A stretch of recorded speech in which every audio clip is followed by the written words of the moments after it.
Hello student, welcome back to my channel. हमने start किया था बिजनेस स्टडी क्लास 12 सीरीज़ और आज है सेकंड डे। तो बिजनेस स्टडी का फर्स्ट क्वेश्चन हमने किया था ऑब्जेक्टिव या कैरेक्टरिस्टिक्स ऑफ मैनेजमेंट, और नेक्स्ट क्वेश्चन है ऑब्जेक्टिव ऑफ मैनेजमेंट। तो ऑब्जेक्टिव ऑफ मैनेजमेंट में क्या है, सबसे पहले कि ऑब्जेक्टिव आपको पता होना चाहिए कि ऑब्जेक्टिव होते हैं जिस काम के लिए कंपनी को आपने एस्टेब्लिश किया है, कुछ ना कुछ आपके गोल्स होंगे, कुछ ना कुछ आपके ऑब्जेक्टिव्स होंगे। तो वो ऑब्जेक्टिव्स हैं। तो ऑब्जेक्टिव्स 3 टाइप्स के होते हैं। सबसे पहले के ऑर्गेनाइजेशनल ऑब्जेक्टिव्स, सेकंड है सोशल ऑब्जेक्टिव एंड थर्ड है पर्सनल ऑब्जेक्टिव्स।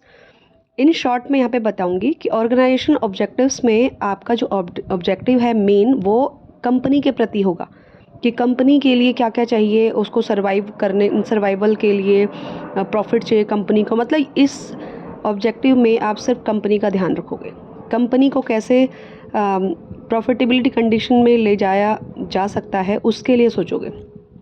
और सोशल ऑब्जेक्टिव में आप कंपनी की social objective in the sense कि आप जब कंपनी में काम कर रहे हो तो आपको समाज के लोगों के लिए भी कुछ काम करना होगा। तो समाज के लोगों के लिए जैसे कि आप जो प्रोडक्ट प्रोड्यूस कर रहे हो उसकी क्वालिटी अच्छी होनी चाहिए, प्राइस रीजनेबल होना चाहिए। तो या जब आप इस टाइप का सोचोगे इट मीन्स आप सोशल ऑब्जेक्टिव के बारे में सोच रहे हो। थर्ड है पर्सनल ऑब्जेक्टिव। पर्सनल ऑब्जेक्टिव यानी कि जो आपके कंपनी के अंदर एम्प्लॉयज़ काम कर रहे हैं, जो मैनेजर काम कर रहा है, उसके कुछ पर्सनल ऑब्जेक्टिव भी हो सकते हैं। तो जब हम उनकी तरफ से कुछ सोचें उनके लिए कि एम्प्लॉयज़ की सैलरी भी अच्छी होनी चाहिए ताकि उनका मोटिवेशन अच्छा रहे, वो काम बहुत अच्छे से करें। तो इस तरह से मैनेजमेंट के 3 ऑब्जेक्टिव होते हैं। जब हम किसी भी काम को मैनेज करते हैं तो ये तीनों चीज़ों को ध्यान में रखकर हम ऑब्जेक्टिव डिसाइड करते हैं। तो सबसे पहले अगर डिटेल हम करें तो सबसे पहले है ऑर्गेनाइजेशन ऑब्जेक्टिव्स। मीनिंग है this objectives aim at prosperity and growth of the organisation. यानी कि इसमें हम ऑर्गेनाइजेशन की सफलता के लिए, उसकी ग्रोथ के लिए हमारा एम है उसकी ग्रोथ और उसकी सफलता के लिए काम करना। Generally it is assume that profit maximisation. Generally हम सब एज्यूम करते हैं कि प्रॉफिट अगर बहुत ज़्यादा मैक्सिमम हो तो हमारा मेन ऑब्जेक्टिव प्रत्येक ऑर्गेनाइजेशन का पूरा हो जाता है। But it is not true, लेकिन ये ट्रू नहीं है। The manager try to develop and attend a variety of objective in all the management area.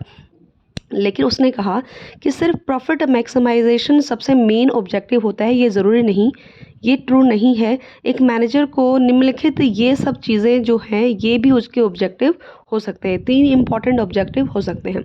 First है सर्वाइवल, यानी कि basic purpose of every organisation. प्रत्येक प्रत्येक कंपनी चाहती है कि वो इस कॉम्पिटिटिव मार्केट के अंदर सर्वाइव कर सके और वो इतना अपने आप को लॉन्ग पीरियड तक सक्षम बना सके कि वो सर्वाइवल कर सके। नहीं तो बहुत सारे बिजनेस तो आते ही बंद हो जाते हैं ना। तो एक मेन जो मैनेजमेंट का ऑब्जेक्टिव होता है वो है कि एक कंपनी का को सर्वाइवल की कंडीशन में रखना। नेक्स्ट है प्रॉफिट, की कंपनी के अंदर प्रॉफिट होने भी बहुत ज़रूरी है। देखो अगर आपकी कंपनी है और कंपनी के अंदर प्रॉफिट नहीं हो रहे हैं, लॉस हो रहे हैं बार बार, तो एक दिन ऐसा आएगा कि वो बंद हो सकती है। तो मैनेजमेंट का जो दूसरा ऑब्जेक्टिव होता है वो होता है प्रॉफिट, कि कंपनी में कम से कम इतना प्रॉफिट हो सके कि हम जो आपकी कंपनी है वो सर्वाइवल कर सके। ठीक है। नेक्स्ट है आपका थर्ड ग्रोथ, यानी कि business organisation must grow and expand their activities. कि ऑर्गेनाइजेशन की जो ग्रोथ है वो हमेशा होती रहनी चाहिए और उसकी एक्टिविटीज़ भी एक्सपेंड होती रहनी चाहिए। Growth is measure in term of sale, और ग्रोथ को कैसे मेज़र किया जाता है, सेल के पर्पज़ से। नंबर ऑफ ब्रांचेस, पहले आपके एक ब्रांच थी, अब फिर आपने कुछ साल बाद कुछ और खोल दी हैं, कुछ ब्रांचेस और आपने और एरिया में खोली हैं, तो इट मीन्स आपका बिजनेस जो है वो ग्रोथ कर रहा है। तो पहला कंप्लीट होता है ऑर्गेनाइजेशन ऑब्जेक्टिव्स कि एक मैनेजमेंट करते समय जो मैनेजर होता है उसको इन चीज़ों को ध्यान रखना चाहिए। अगर ये 3 चीज़ें अगर पूरी हो गई हैं इट मीन्स एक मैनेजमेंट करते समय एक मैनेजर ने ऑर्गेनाइजेशन ऑब्जेक्टिव को अचीव कर ली। नेक्स्ट वन है सोशल ऑब्जेक्टिव्स। सोशल ऑब्जेक्टिव्स में जैसे मैंने सबसे पहले आपको यही बताया था कि सोशल में आपको समाज का भी ध्यान रखना है। क्योंकि देखो अगर आपका बिजनेस है तो ऑब्वियसली समाज का आपको ध्यान रखना बहुत ज़रूरी है, क्योंकि आपका बिजनेस वहीं सर्वाइवल करेगा, है ना।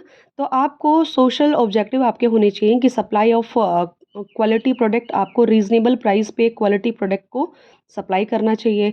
Contribution towards desirable civil activities, जो भी एक्टिविटीज़ हैं उनको उनके साथ मतलब कंट्रीब्यूट करना चाहिए बिज़नेस को भी।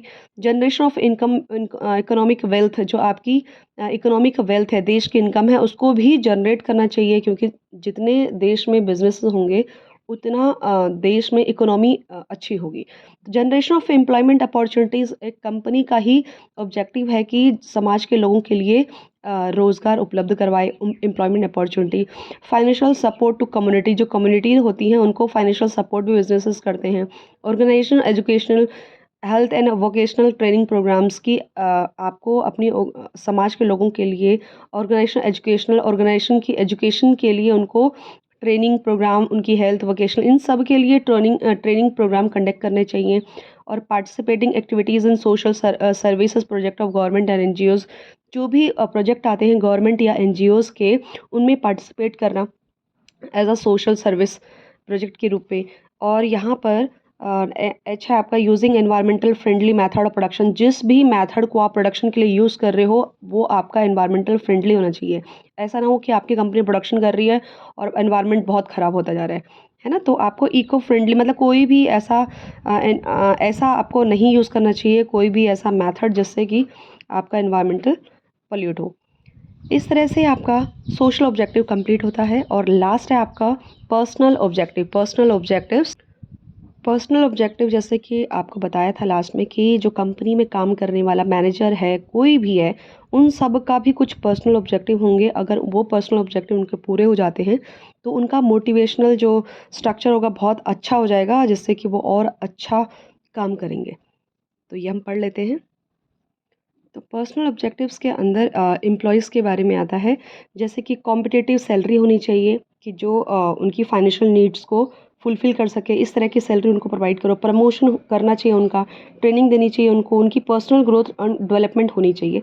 द ट्रेनिंग एम्प्लॉयज़ का भला होना चाहिए, क्योंकि एम्प्लॉयज़ का भला होने का मतलब कि उनका पर्सनल ऑब्जेक्टिव्स इम्प्रूव हो रहा है, वो और अच्छे से काम करेंगे।